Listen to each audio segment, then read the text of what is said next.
Hello brothers and sisters, ఈరోజు triceps variations exercises చెప్తూ ఒక మంచి ఇన్ఫర్మేషన్ ఇవ్వడానికి నేను రెడీ. గెరప్. సో ఫస్ట్ వచ్చేటప్పటికి lying dumbbell lifts with neutral grip అన్నమాట. అంటే ఏంటి? ఇప్పుడు మనం చేస్తున్నాం కదా అదే. సో సింపుల్గా స్కల్ క్రషర్స్ విత్ డంబుల్స్ అనొచ్చు అనమాట. ఎందుకు ఇలా అంటున్నాం? సో ఆ డంబుల్ కనుక తేడా అయితే మీ స్కల్ క్రష్ అవుద్ది అనమాట. నిజంగా జోక్ కాదు, సీరియస్లీ. సో అందుకే దీన్ని స్కల్ క్రషర్స్ అంటాం. మీ స్కల్ దగ్గరికి తీసుకొస్తారు దాన్ని. అయితే మనం ఎలా చేస్తున్నాం అన్నది ఒకసారి అబ్జర్వ్ చేయండి. మీకు అక్కడ రైట్ సైడ్ ఒక 3 పిక్చర్స్ ఇచ్చాను, అంటే how you handle the dumbbell అని. రైట్, మనం అయితే హ్యాండిల్ చేస్తుంది న్యూట్రల్ గ్రిప్. న్యూట్రల్ గ్రిప్ అంటే చూసారు కదా. సో యువర్ ఎల్బో అనేది మోర్ కంఫర్టబుల్గా ఉంటుంది. అండ్ సూపినేటెడ్ అండ్ ప్రొనేటెడ్ గ్రిప్స్ కూడా ఉన్నాయి. అవి కూడా ఎందుకు చేస్తాం? కొన్నిసార్లు అవి చేస్తాం బార్బల్ వేరియేషన్స్ చేసినప్పుడు. ఇప్పుడైతే చేయట్లేదు. అయితే ఇప్పుడు చూడండి, శ్యామ్ చేస్తున్నాడు కదా. సో మీకు అక్కడ ఒక లైన్ అయితే కనబడుతుంది కదా, అదే లైన్ ఆఫ్ యాక్షన్ అనమాట. సో అక్కడ మాత్రం కదలకుండా ఉంటారు మీరు. లైన్ ఆఫ్ యాక్షన్ అంటే వేరేలా తీసుకోవద్దు. So from your shoulder joint to elbow joint అక్కడ మూవ్ అవ్వకుండా ఉండాలి. అలాగా ఓన్లీ మీ ఎల్బోస్ మాత్రమే మూవ్ అవుతాయి అన్నమాట. So that's how we do skull crushers with dumbbells. So first set అయితే 7.5 kgs తీసుకుని చేశాడు తను. సో 2 ఎట్ ఏ టైం చేసాం. సో నేను కూడా అలాగే చేశాను. సో వార్నింగ్ ఏంటంటే, తను ఇప్పుడు హ్యాండ్స్ చూడండి మీరు. సో కిందకి ముందుకి మరి ఎక్కువ మూవ్ అవుతున్నాయి చూసారా. నేను ఎక్కడైతే మార్క్ చేశానో అలా అయితే మూవ్ అవ్వకూడదు అనమాట. అలా మూవ్ అవుతే ఏమవుతుందంటే ట్రైసెప్ ఐసోలేషన్ అవుతుంది, అంటే సరిగ్గా పడదనమాట ట్రైసెప్ మీద. రైట్. అండ్ బేసిక్గా ఈ ఎక్సర్సైజ్ చేయడం వల్ల మనకి ఏంటంటే లాంగ్ హెడ్ టార్గెట్ అవుతుంది అనమాట. రైట్. సో ఇప్పుడు చూడండి, 2 పాయింట్స్ చూపించాను కదా మీకు. ఆ 2 పాయింట్స్ కూడా కదలకుండా ఉండాలి. అంటే మీ షోల్డర్ జాయింట్ కానీ at the same time me elbow దగ్గర కానీ కదలకుండా ఉండాలన్నమాట. So other than that me hands అయితే మూవ్ అవుతాయి అనమాట. అలా చేయడం వల్ల ట్రైసెప్ ఐసోలేషన్ కరెక్ట్గా మీ ట్రైసెప్ మీద ప్రెజర్ పడుద్ది అనమాట. అయితే మనం డంబుల్ పట్టుకుంటున్నప్పుడు న్యూట్రల్ గ్రిప్ మీకు చూపించాను కదా పైన. సో న్యూట్రల్ గ్రిప్గా పట్టుకున్నాం. చూసారా, ఇప్పుడు ఇంటూ మార్క్ వచ్చింది. మనోడు ఎలా ఊగిపోతున్నాడు, హ్యాండ్ ముందుకి వెనక్కి అయిపోతుంది. అంటే వెయిట్ పెరిగిందనమాట. అంత వెయిట్ పెరిగిపోయినా కానీ చేయడం కరెక్ట్ కాదు. మనం ఏదైనా చేస్తే ఫామ్ కరెక్ట్గా ఉండాలి. అండ్ దెన్ మెల్లిగా ఆ ఏరోబిక్ యాక్షన్ అనేది మీ మజిల్కి అలవాటు అవుతుంది. ఎండ్యూరెన్స్ లెవెల్స్ పెరుగుతాయి. సో వెయిట్ స్లోగా ఇంక్రీజ్ చేసుకుంటూ వెళ్ళండి, తప్పు లేదు. రైట్. సో ఇప్పుడు మనం 10 kg డంబుల్స్తో 3rd సెట్ కొడుతున్నాం. ఓకే, ఎన్ని కొట్టాం అనేది పక్కన పెట్టండి. సో మ్యాక్సిమం ఎన్ని ట్రై చేస్తే అన్ని ట్రై చేస్తాం, కానీ ఫామ్ అయితే తేడా రాకుండా చూసుకోండి బ్రోస్. ఎందుకంటే ఫామ్ తేడా అయితే మీ మజిల్ ఐసోలేషన్ అవ్వదు, పడాల్సిన చోట పడదు. రైట్. సో మనోడు కూడా 3rd సెట్లో 12.5 kgs తీసాడు. మనం 10 kgs తీసాం, మనోడైతే 12.5 kgs తీసాడు. రైట్. సో ఇప్పుడు కూడా మీరు హ్యాండ్ చూసుకోండి, అది అంత మూవ్ అయిపోకూడదు. అంత కిందికి అటు ఇటు అయిపోతుంటే దాని అర్థం మీ ట్రైసెప్ ఐసోలేషన్ అవ్వకుండా మీ షోల్డర్ మీద పడిపోతుంది, అలాగే ట్రాప్స్ మీదకి వెళ్ళిపోతుంది. సో ఆ విధంగా అన్ఈవెన్గా మనం చేయకూడదు. ఇట్స్ ఎ మిస్టేక్ అనమాట. అయితే మేము బిగినర్సే కదా, అందుకే చాలా మిస్టేక్స్ అయితే చేస్తుంటాం. సో మేము చేసిన మిస్టేక్స్ మీరు చేయకూడదని. సో ఇప్పుడు న్యూట్రల్ గ్రిప్ హైలైట్ అయింది కదా, అది ఎందుకో చెప్తున్నా. న్యూట్రల్ గ్రిప్ పట్టుకుంటే మీ వ్రిస్ట్ మీద ఎక్కువ ఎఫెక్ట్ పడదనమాట. రైట్. అలాగే ఇప్పుడు నేను చూపించినట్టు అలా కాకుండా న్యూట్రల్ గ్రిప్ ఇలాగే పట్టుకుని చేయాలి మనం. ఇలా చేస్తే ఏంటంటే న్యూట్రల్ గ్రిప్ ద్వారా సో మీ ట్రైసెప్ అనేది కరెక్ట్గా మనం ఫోకస్ చేయగలుగుతాం, దాన్ని డెవలప్ చేయగలుగుతాం. అలాగే మీ వ్రిస్ట్ మీద ఇంజరీ అవ్వకుండా ఉంటుంది. అదే సూపినేటెడ్ కానీ లేదంటే ప్రొనేటెడ్ కానీ గ్రిప్, మీరంటే బార్బల్ స్కల్ క్రషర్స్ చేస్తాం కదా, వెయిట్స్ వేసుకుని బార్ పట్టుకుని, అలా చేసినప్పుడు మీరు ఇలా పట్టుకోరు దాన్ని. అంటే ఈజీ బార్ ఉంటుంది, అదైతే అలా పట్టుకోవచ్చు, కానీ స్ట్రైట్ బార్ అయితే పట్టుకోలేము. అప్పుడు మనం చేసేది ఏంటంటే ప్రొనేటెడ్ అనమాట.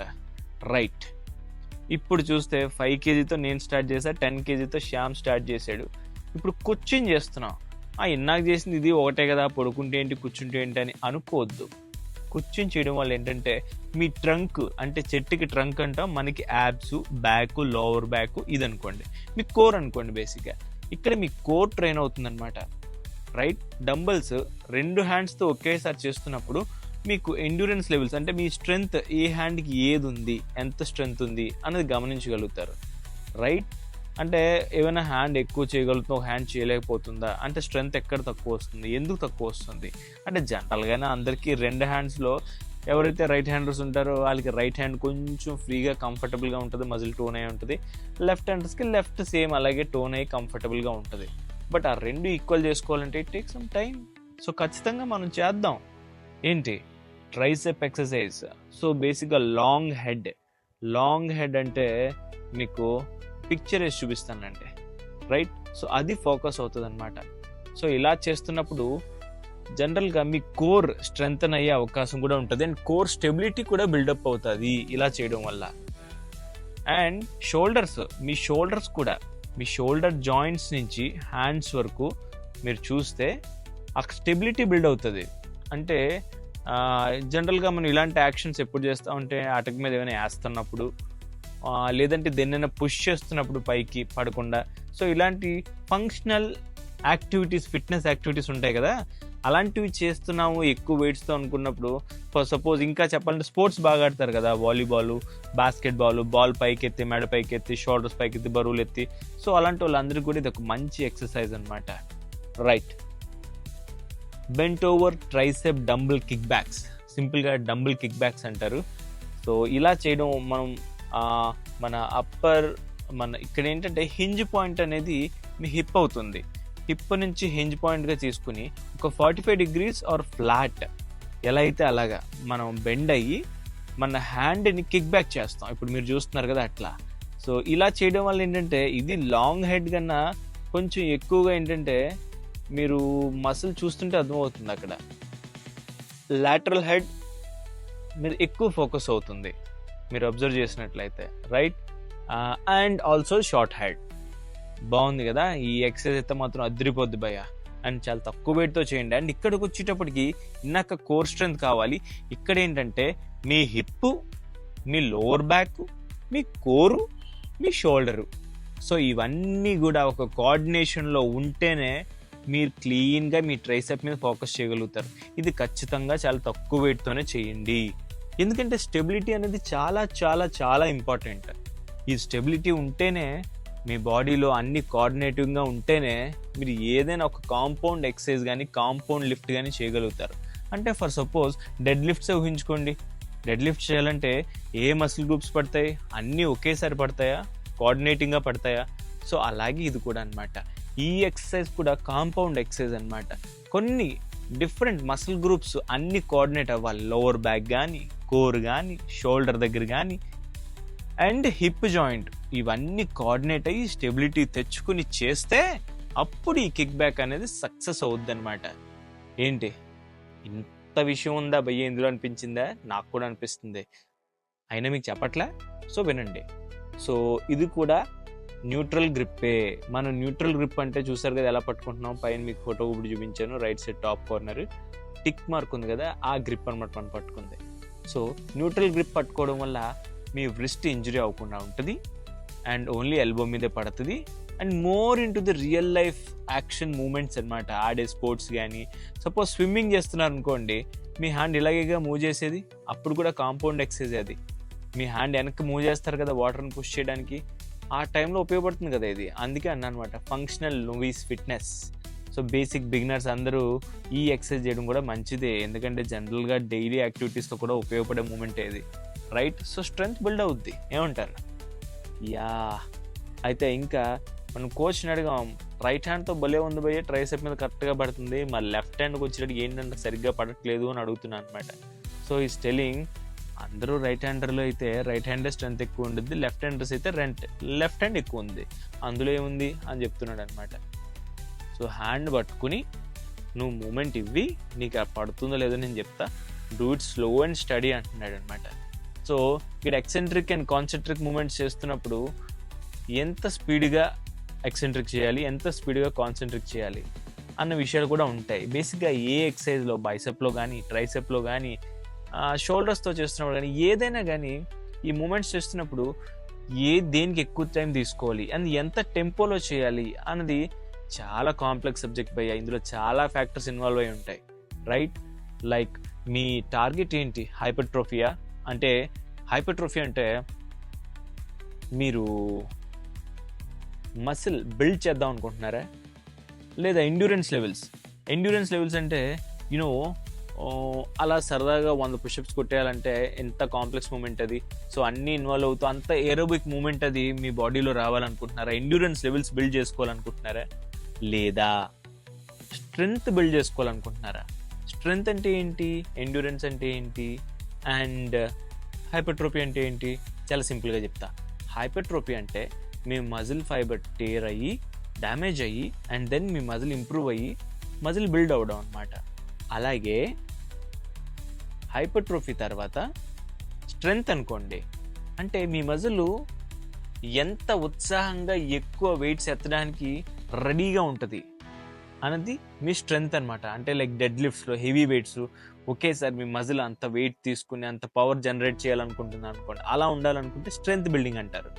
అలాగే హైపర్ట్రోఫీ స్ట్రెంగ్త్ కాకుండా ఎండ్యూరెన్స్ లెవెల్స్ అంటాం. ఎండ్యూరెన్స్ లెవెల్స్ అంటే మీ మసిల్ ఫైబర్లో ఒక ఏరోబిక్ యాక్టివిటీ అనేది జనరేట్ అవుతుంది and with lot of is అనమాట. అండ్ లాట్ ఆఫ్ రెపిటెన్స్ చేయగలుగుతారు మీరు, లాట్ ఆఫ్ రెపిటేషన్స్. సో ఇలా ఉండాలనుకుంటున్నారా? మీ టార్గెట్ ఏంటి? హైపర్ట్రోఫియా, స్ట్రెంగ్త్ బిల్డింగా, ఎండ్యూరెన్సా? ఇవి కొంచెం కాంప్లెక్స్ సబ్జెక్టు అండ్ దాన్ని బట్టి మీ టెంపో కానీ మీ ఎక్సెంట్రిక్ అండ్ కాన్సెంట్రిక్ మూమెంట్స్ ఇవ్వాల్సిన టైం కానీ ఇవన్నీ మారిపోతాయి అన్నమాట. అయితే ఇవన్నీ డీప్గా మనం మాట్లాడదాం మెల్లిమెల్లిగా కొంచెంగా. ఇప్పుడు సబ్జెక్ట్లోకి మరీ డీప్గా వెళ్ళకుండా ట్రైసెప్ మూమెంట్ మాత్రం చూడండి అమ్మా. రైట్ 45 degrees బెండ్ అవ్వండి, ఒక హ్యాండ్తో సపోర్ట్ తీసుకోండి, ఇంకో హ్యాండ్తో బరువుని ఎక్స్టెండ్ చేయండి. కిక్ బ్యాక్స్ అంటాం అన్నమాట, ట్రైసెప్ కిక్ బ్యాక్స్. దీనివల్ల కూడా మీ lateral head and short head focus అవుతాయి అన్నమాట.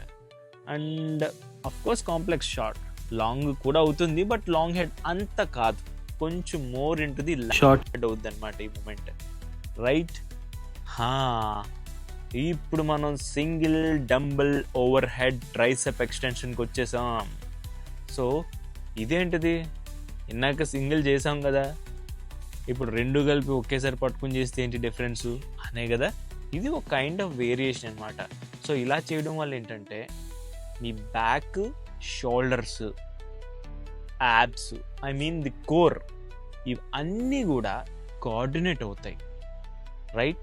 సో జనరల్గా లాంగ్ టైం కూర్చుని జాబ్ చేసే వాళ్ళు ఉంటారు కదా, మన bankers, software employees, desk job చేసేవాళ్ళు, ప్రైవేట్ కంపెనీస్లో చేసేవాళ్ళు, వీళ్ళందరికీ ఏంటంటే ఈ ఎక్సర్సైజ్ చేయడం వల్ల స్టెబిలిటీ, కోఆర్డినేషన్ అనేది షోల్డర్, బ్యాక్, కోరు, హిప్ జాయింట్లు ఇక్కడ ఏర్పడుతుంది అనమాట.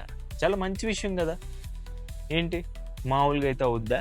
అంత కోఆర్డినేషను, స్ట్రెంగ్త్ షోల్డర్ జాయింట్స్ నుంచి ఈ ట్రాప్స్ కానీ, బ్యాక్ కానీ, కోర్ కానీ ఎక్కడ అవుతాయి?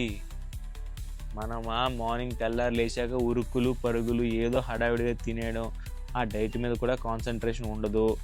ఉదయాన్నే లేచి టపా అటు ఇటు కదిలి బ్రష్ చేసి కాలకృత్యాలు ముగించుకుని ఏది పెడితే అది తినేసి అందులో ప్రోటీన్ ఉందా, కార్బోహైడ్రేట్ ఉందా, సరిపడా ఫైబర్ ఉందా, డైలీ ఎంత వాటర్ డ్రింక్ చేస్తున్నా ఇవన్నీ ఆలోచించకుండా ఉరుకులు పరుగుల మీద ప్రమోషన్లని, లేదంటే ఎవరినో ఇంప్రెస్ చేయాలనో హడావిడిగా, అదే నీ ఓన్ బిజినెస్ అయితే నిన్నే నువ్వు ఇంప్రెస్ చేసుకోవాలి, ఎందుకంటే ఇంతకుముందు సంపాదించిన దాని మీద నీ బిజినెస్ పెరగాలి కదా. సో ఈ హడావిడిలో పడి మర్చిపోతాం మనం.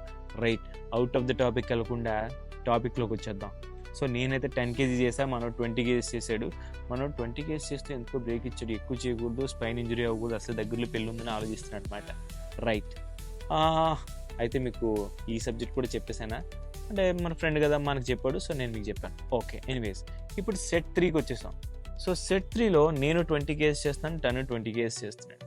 సో ఇక్కడ మీరు ఆలోచించాల్సిన విషయం ఏంటంటే from this shoulder to your elbow స్ట్రైట్గా ఉండడానికి ట్రై చేయాలి, or one particular angle almost straight ఉంటే బెటర్, ఉండి వెయిట్ని లిఫ్ట్ చేసి ఫుల్ ఎక్స్టెండ్ చేయడానికి ట్రై చేయండి. అప్పుడు షార్ట్ హెడ్ మీద కూడా పడుతుంది అనమాట మీకు, లాంగ్ హెడ్తో పాటు. బేసిక్గా ఇందులో కూడా మీరు లాంగ్ హెడ్డే కాన్సన్ట్రేట్ చేస్తున్నారు muscle. Right, single dumbbell over head tricep extension నాకైతే నచ్చింది బ్రో. మీరు కూడా ఒకసారి ట్రై చేసి ఎలా ఉందో చెప్పండి. ఇప్పుడు 2 చేతులతో చేసాం, ఇప్పుడు సింగిల్ హ్యాండ్తో చేద్దాం, ఏమంటారు? 7.5 kgతో స్టార్ట్ చేసాం ఇద్దరు. ఇది ఒక వేరియేషన్ అప్ప, single arm over head tricep extension అలా పిలుస్తాం అన్నమాట. సో బేసిక్గా ఇది చేయడం వల్ల ఏం జరుగుతుంది? ఏం జరుగుతుందంటే మీ 2 హ్యాండ్స్లో ట్రైసెప్ ఎక్స్టెన్షన్లో స్ట్రెంగ్త్ దేనికి ఎక్కువ ఉంది, ఏది ఎక్కువ చేయగలుగుతుంది, ఆ డిఫరెన్స్ ఎందుకు వస్తుంది, ఆ రెండు బ్యాలెన్స్ చేసుకోవడానికి ఒక ఆలోచన అనేది మీ మైండ్ మసిల్ కనెక్షన్ ఉండాలి కదా. రైట్ హ్యాండ్తో 50 కొట్టేసి లెఫ్ట్ హ్యాండ్తో 20 కొట్టారంటే రేపు ఉదయం బాగోదు, చాలా బాగోదు కదా. సో అందుకనమాట. సో రెండు బ్యాలెన్స్ చేసుకోవడానికి అండ్ మీ మైండ్ మసిల్ కనెక్షన్ని మరింత దృఢపరచుకోవడానికి ఈ ఎక్స్టెన్షన్ అనమాట, single arm over head tricep extension. So పేర్లు కొంచెం అటు ఇటు అన్నా మీరు మాత్రం గుర్తుంచుకోవాల్సిన విషయాలు, ఎక్కడ ప్రెజర్ పడుతుంది అండ్ ఆ టర్మినాలజీ బట్టి హ్యాండ్ మూమెంట్ అనమాట. అండ్ బేసిక్గా ఇప్పుడు మనం చేసిన ప్రతి ఎక్సర్సైజ్ కూడా న్యూట్రల్ గ్రిప్ పట్టుకునే చేస్తున్నాం, రైట్. ఇప్పుడు మీరు చూసినట్లయితే ఓవర్ హెడ్ ఎంత సంతోషంగా ఉల్లాసంగా ఎత్తుతున్నామో చూడండి అమ్మా, కానీ సీన్ సిరిగిపోతుంది భయ్య. ఏమంటారు? మీరు కూడా ఒకసారి చేసి చూడండి, ఐడియా వస్తుంది. రైట్, ఈరోజు చాలా కొత్త విషయాలు మాట్లాడేసుకున్నాం మనం. హైపర్ట్రోఫీ అన్నాము, ఎండ్యూరెన్స్ అన్నాము, స్ట్రెంగ్త్ అన్నాము, అండ్ లాంగ్ హెడ్ అన్నాము, అండ్ షార్ట్ హెడ్ అన్నాము, లాటరల్ హెడ్ గురించి మాట్లాడాము. అండ్ పిక్చర్స్ వేస్తే ఇవన్నీ కొంచెం బేసిక్గా ఐడియా వచ్చింది కదా, ఖచ్చితంగా మీకు వేస్తాను. లాస్ట్లో అయితే చూడండి, ఎందుకంటే ఎనాటమీ చెప్పకుండా వాటి గురించి పిచ్చి పిచ్చిగా మాట్లాడితే చాలా బాగోదు, నాకు కూడా తెలుసు. రైట్, సెట్ 2కి వచ్చాం భయ్య, సైడ్ యాంగిల్లో చూపిద్దామని. మీకు పెద్దగా డిఫరెన్స్ ఏమి ఉండదు, బట్ హ్యాండ్ ఎలా ఉంటుంది, ఎంత స్టేబుల్గా ఉంటుంది, ఏ వెయిట్ లిఫ్ట్ చేయగలుగుతున్నాం, ఎలా లిఫ్ట్ చేస్తున్నాం, లైట్గా ఒక ఐడియా రావడానికి, రైట్. సో ఇవాళ చేసిన ట్రైసెప్ వేరియేషన్స్లో స్కల్ క్రషర్స్ చేసాం, ట్రైసెప్ ఓవర్ హెడ్ ఎక్స్టెన్షన్స్ చేసాం, 2 హ్యాండ్స్తో పట్టుకుని చేసాం, సింగిల్ హ్యాండ్తో చేసాం, అండ్ కిక్ బ్యాక్స్ కూడా చేసాం. సో ఇవన్నీ కూడా రియల్ లైఫ్లో మన బాడీ మూమెంట్స్కి అన్నిటికీ కూడా నియరెస్ట్గానే ఉంటాయి. సో డెఫినెట్గా ఇవన్నీ చేయండి. అండ్ మరి ఇంకేంటి, మరి ఉంటాం. మరి జాగ్రత్త, ఎనాటమీ కూడా లైట్గా చూడండి, ఎందుకంటే లాంగ్ హెడ్ ఏంటి, షార్ట్ హెడ్ ఏంటి, లాటరల్ హెడ్ ఏంటి, ట్రైసెప్ ఎక్స్టెన్షన్, న్యూట్రల్ గ్రిప్ ఏంటి, చాలా సబ్జెక్ట్ ఉంది కదా. లైట్గా పిక్చర్స్ వేస్తాను, చూడండి, ఆనందించండి. Take care, bye, see you.